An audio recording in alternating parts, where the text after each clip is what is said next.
Muy buenas noches, estimados televidentes. Muchas gracias por permitir llegar a sus hogares nuevamente un programa más de Enfoque. Esta noche, un sábado, estamos iniciando un poco tarde, les pedimos disculpas por eso, hemos tenido algunos inconvenientes técnicos, pero estamos terminando una semana trascendental, diría yo, para Guatemala, una semana en la cual el movimiento ciudadano se ha manifestado como nunca se había visto antes en nuestro país. Cerca de 100,000 personas acudieron a la Plaza Central, pero muchas más estuvieron también protestando y manifestando en Totonicapán, en Quetzaltenango, en Antigua Guatemala y en casi todas las cabeceras departamentales.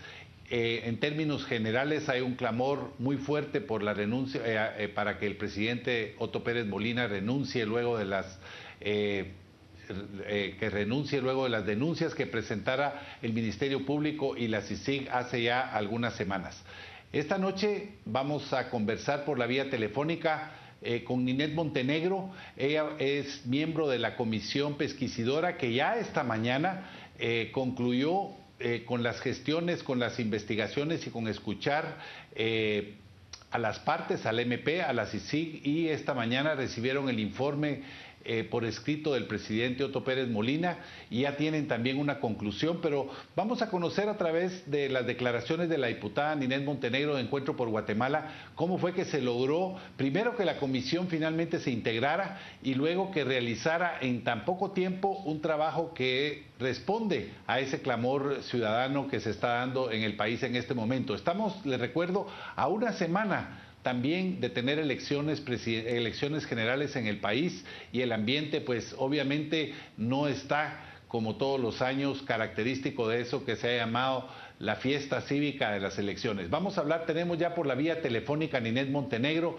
Ninette, muchas gracias por estar con nosotros. Sabemos que usted ha tenido un par de jornadas, varios días muy intensos en el Congreso de la República.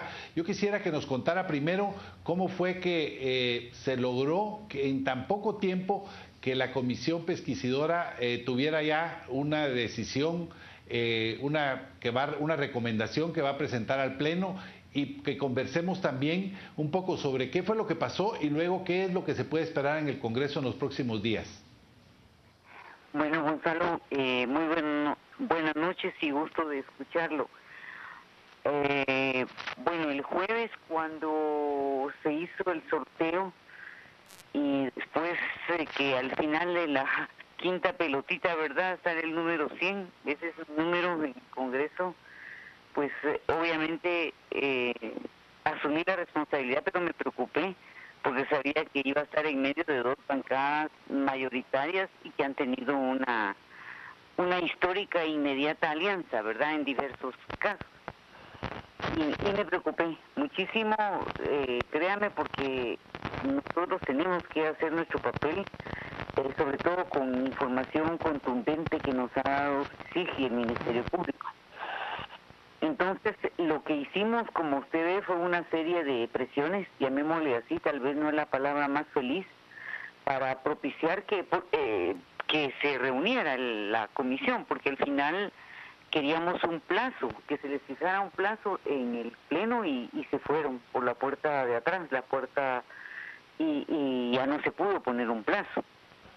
Eso implicaba que tenía que ser 60 días hábiles que tenían para conocer el antejuicio. A mí me pareció que era una cantidad, un número exageradísimo, y por eso ejercimos la presión de quedarnos literalmente a dormir y en el Salón del Pueblo y a expresar que hasta que no aparecieran los miembros de la comisión, nosotros no íbamos a cejar en ese empeño que llamábamos a la sociedad guatemalteca, a la sociedad civil, a que apoyara o por lo menos exigiera que la comisión se incorporara.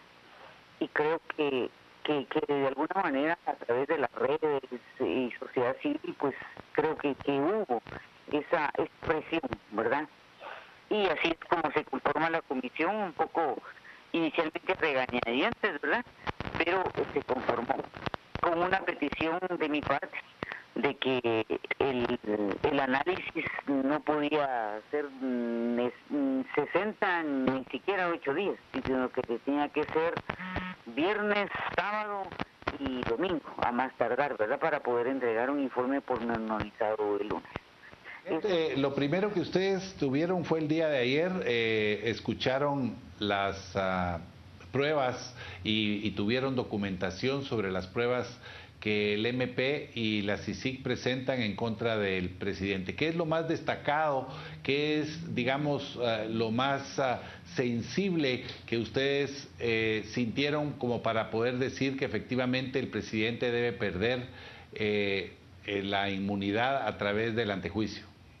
Sí, lo que pasa es que tanto el Ministerio Público como la CICIG, a través del método especial de escuchas telefónicas, establecieron la existencia de una organización criminal en donde por lo menos participaban unas 40 personas y que eran las encargadas, denominadas la línea, ¿verdad?, que bajo procedimientos implementados por esta organización criminal, pues prácticamente atracaban a los importadores o tramitadores y hacían cobros ilegales, ¿verdad? Una cosa era la recaudación efectiva y otra cosa era la recaudación que le llamaban la cola, en donde ellos, obviamente, ahí se evidencia. Desde el punto de vista de ustedes, ¿sí está implicado el presidente en esta estructura de defraudación aduanera? Bueno, esa estructura de la defraudación aduanera, donde el presidente estaba, se logró descubrir a través de las escuchas telefónicas. Por ejemplo, cómo ellos sabían hasta 35, 40 días antes por qué iba a ser cambiado un superintendente por otro o el jefe de recursos humanos. Y eso es imposible que una estructura criminal conozca qué va a decidir el presidente, porque es el único autorizado para nombrar las autoridades, sin que haya una filtración desde adentro, ¿verdad? Entonces, ustedes la conclusión, solo por razones de tiempo, lo vamos a cortar un poco. En términos generales, la conclusión a la que llegó la comisión el día de hoy es que se le debe levantar la inmunidad al presidente, ¿es correcto? Sí, pero esto basado en una honesta apreciación después de oír audios, tener cheques, tablas diferenciadas donde cobraban sobornos que apuntan a que pudiera ser las dos máximas autoridades del país, ¿verdad? Incluido el presidente de la República. Después de estas contundentes informaciones, nosotros lo que decimos es que el presidente Pérez Molina sea puesto a disposición de la justicia común y que el Pleno del Congreso se integre lo más inmediatamente posible, de forma urgente lo pedimos a la Junta Directiva, para que se conozca nuestra opinión científica, técnica, apoyada por supuesto por las informaciones de MP y de CICIG, y que realmente sea el Pleno el que proceda a tomar una decisión en base al análisis que nosotros tenemos. Es mucho más, pero como usted dice, pues breve, ¿verdad? Corte, y después quisiera que nos explique cuál es el procedimiento que debe seguir el Congreso y en los plazos en los que se podría llegar a conocer y a votar esta situación. Vamos a ir al primer corte comercial y volvemos inmediatamente con más de enfoque esta noche hablando sobre el antejuicio al presidente Otto Pérez Molina.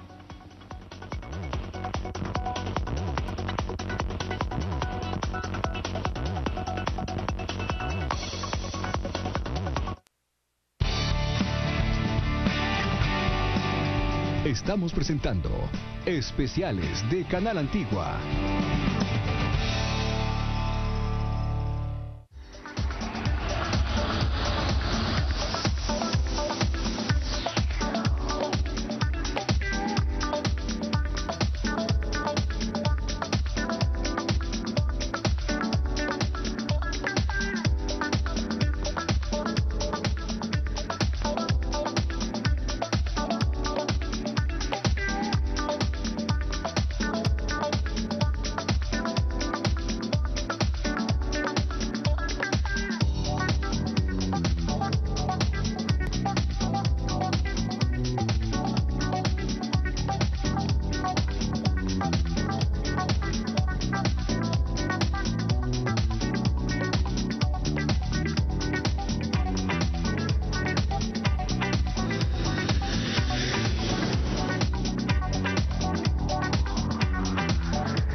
Estamos presentando Especiales de Canal Antigua.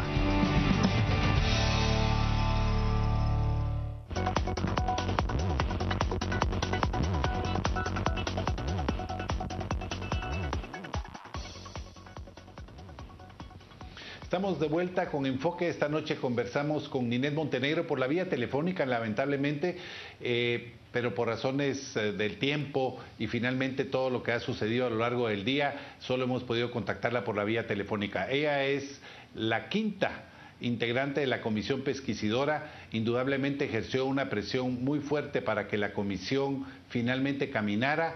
Debió dormir en el Salón del Pueblo, en el Congreso de la República. Ella, juntamente con el candidato presidencial de Encuentro por Guatemala, José Ángel López, se quedaron a dormir como una medida de presión para que los diputados conocieran finalmente todo lo que tuvieron que ejecutar durante estos 2 días, y hoy ya se tiene la resolución de la comisión recomendando al Congreso de la República que retire la inmunidad al presidente Otto Pérez Molina. En Ninette estábamos conversando un poco, hablando sobre lo que ocurrió, y ahora quisiera hablar sobre lo que va a ocurrir.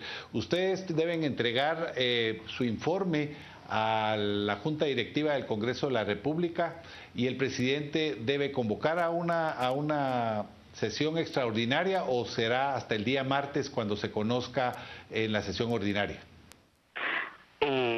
Gonzalo, nosotros dejamos una solicitud por escrito en donde le pedimos al presidente a la Junta Directiva que de manera urgente convoque a los jefes de bloque para que a su vez se conforme el pleno y se conozca esta opinión. Quiero decirle solo esto brevemente. Nosotros somos muy claros en decir que estamos cumpliendo atribuciones, que esto no fue promovido por razones espurias, políticas ilegítimas en aras de involucrar a un funcionario.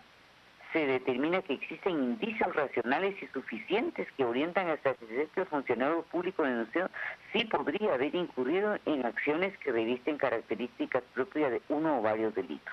Y esto es en base a audios, a documentos en donde hay correos electrónicos, cheques, tablas diferenciadas y llamadas del propio presidente de la República que, violentando incluso la autonomía de la SAT, él decide a quién quitar o poner, y en la SAT y en Recursos Humanos y entre otras instituciones. Ninette, se necesitan 105 votos para quitarle la inmunidad al presidente Pérez Molina o a cualquier funcionario. ¿Se puede contar con estos 105 votos? De acuerdo a las simples matemáticas, si el partido líder no vota masivamente, o sea, no vota en bloque a favor de levantarle la inmunidad, no se pueden lograr los 105 votos. ¿Estoy en lo correcto? Está totalmente en lo correcto, pero sería contradictorio, porque imagínense que 2 de los diputados de la comisión eran del líder y firmaron el texto completo y estuvieron de acuerdo en que efectivamente es importante que sea puesto a disposición de la justicia común.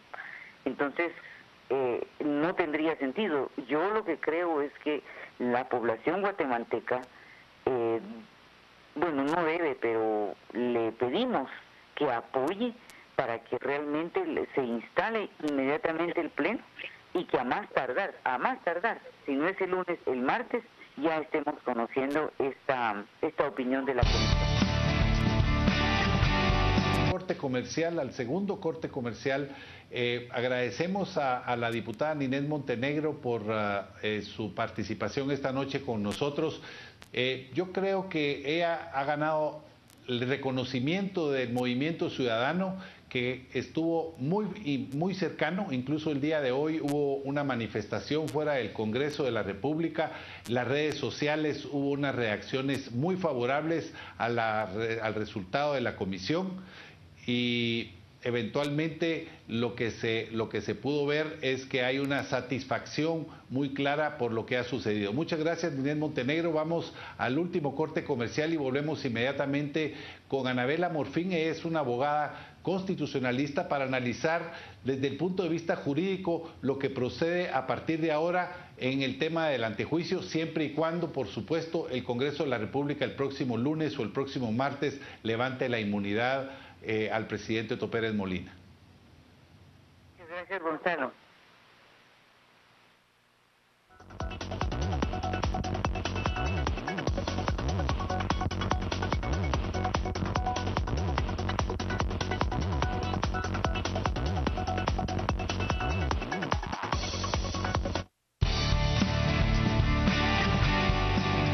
Estamos presentando Especiales de Canal Antigua.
Estamos presentando Especiales de Canal Antigua.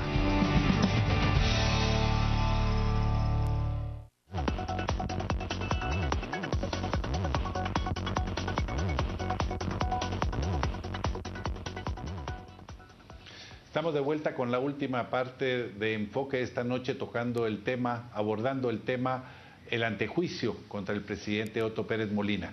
Haciendo una breve recopilación de lo que sucedió en los últimos 2 días, la Comisión Pesquisidora escuchó al MP, escuchó a la CICIG y escuchó o tuvo acceso a un informe del presidente Otto Pérez Molina. La conclusión a la que llegaron es que efectivamente deben recomendar, y así lo han hecho, recomendar que el Pleno vote a favor de que se le levante la inmunidad. Obviamente el procedimiento ahora es que entre lunes o martes se convoque a una asamblea, a una reunión del Congreso de la República, a una sesión ordinaria, y que en esa sesión se conozca la resolución y se vote. Son necesarios 105 votos, es decir, una mayoría calificada para que se le levante la inmunidad. Y vamos a hablar sobre lo que procedería a partir de ese momento con la licenciada Anabela Morfín. Ella es una abogada constitucionalista que ha estado varias veces aquí con nosotros en Enfoque. Hoy lamentablemente la tenemos únicamente por la vía telefónica.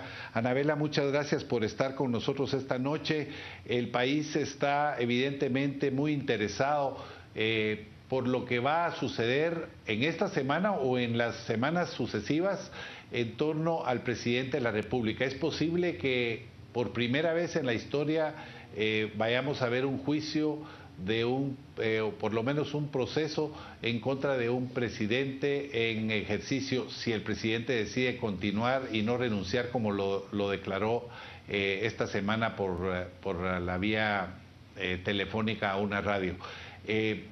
Yo quisiera que nos resumieras cuál es el camino que sigue a partir del momento en el que el Congreso ratifique, si es que lo hace, el levantamiento de la inmunidad. Buenas noches, Gonzalo. Buenas noches a toda la teleaudiencia. Efectivamente, lo que corresponde después de que la Comisión Pesquisidora entrega su informe al Pleno, este debe ser discutido y aprobado con por lo menos 105 votos de los diputados al Congreso, en los cuales se tiene que decidir si al hogar a formación de causa o no. si esto fuere positivo, en el sentido de que se le quita el derecho de antejuicio, mejor dicho, que se declara con lugar a formación de causa, lo que correspondería sería entonces que indudablemente el presidente pierde esa inmunidad que le otorga la Constitución de la República y puede ser encausado. Momento en que es bueno, primero puede ser investigado también y puede ser puede ser sujeto ya de un proceso de que se le abra causa. ¿Qué sucedería si el Ministerio Público y si sí consideran que es necesario pedir una orden de captura? Indudablemente esto desde el momento en que se da lugar a la formación de causa, él ya es procesado, investigado, y si el juez, a partir de los documentos, pruebas que presente el Ministerio Público y en este caso CICIG, pues tendrá que escucharle a él en forma indagatoria y determinar si lo vincula o no a juicio, y en todo caso si le motiva prisión a efecto de que él pierda en todo caso el derecho de continuar en el ejercicio del cargo.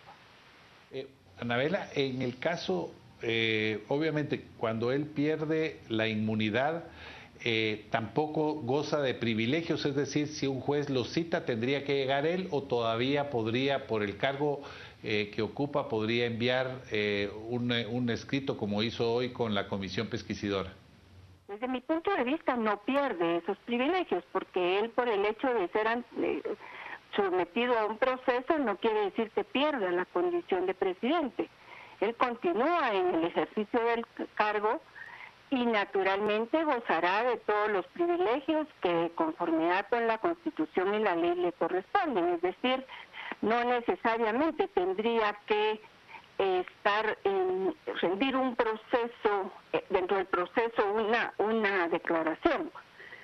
Si es sometido y le declaran con lugar su prisión provisional, indudablemente que ya está sometido a juicio, tiene que estar presente dentro del juicio y prestar declaración ante el juez para que éste se lleve común y corriente, como cualquier otro ciudadano.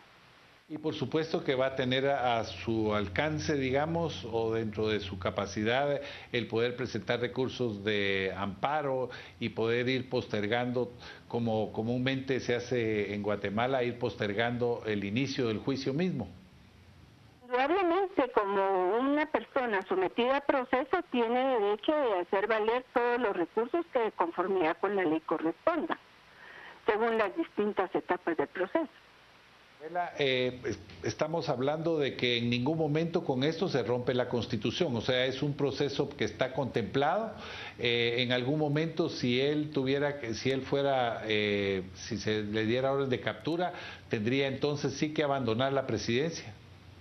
Porque sí, en ese momento en que se le motiva la prisión, tiene que ser apartado del cargo, pasa el vicepresidente a cumplir las funciones que a él le corresponden de una manera temporal en tanto se define la situación penal.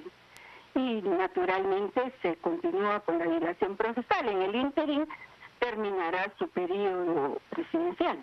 O sea que en términos generales lo que vamos a ver es un proceso puramente jurídico y en ningún momento hay una violación a la Constitución o se rompe el orden. En términos generales, todo eso está contemplado dentro del orden jurídico de Guatemala. Por supuesto. La propia Constitución de la República establece el procedimiento y la ley en materia de antejuicio también establece el procedimiento a seguir. ¿Y tenemos algún antecedente? Yo no recuerdo que ningún presidente ha sido sometido a juicio estando en el cargo. No, definitivamente este es el primer caso. El caso anterior fue Alfonso Portillo, que ya había dejado el ejercicio de la presidencia. Muchas gracias, Anabela. Estamos llegando al final de este programa. Agradecemos mucho tu participación y sobre todo que la teleaudiencia haya tenido la capacidad de poder comprender más lo que está por venir. Estimados televidentes, estamos llegando al final de este enfoque. Yo quisiera pedirles disculpas por algunos inconvenientes técnicos que hemos tenido este día. No es lo común, ustedes lo saben, pero ha sido las circunstancias. En términos generales, sí concluimos con que Guatemala está terminando hoy una semana trascendental. Está terminando una semana en la que ha habido una masiva demostración ciudadana de que Guatemala quiere que la clase política, esa clase política que nos ha sumido en una crisis sin precedentes en el país, esa clase política cambie. La oportunidad de hacer algún tipo de cambio, no un cambio definitivo, pero sí algún tipo de cambio, la tendremos dentro de una semana con las elecciones generales. Volvemos precisamente unas horas antes de esas elecciones, el próximo sábado a las 9:30 de la noche, con otro enfoque. Muchas gracias por su atención. Que Dios los bendiga.